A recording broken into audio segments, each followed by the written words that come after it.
La NASA acaba de hacer historia.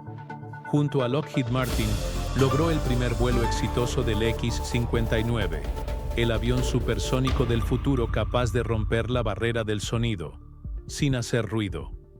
El despegue se realizó en California, desde las instalaciones de Skunk Works, y culminó con un aterrizaje perfecto cerca del centro Armstrong de la NASA.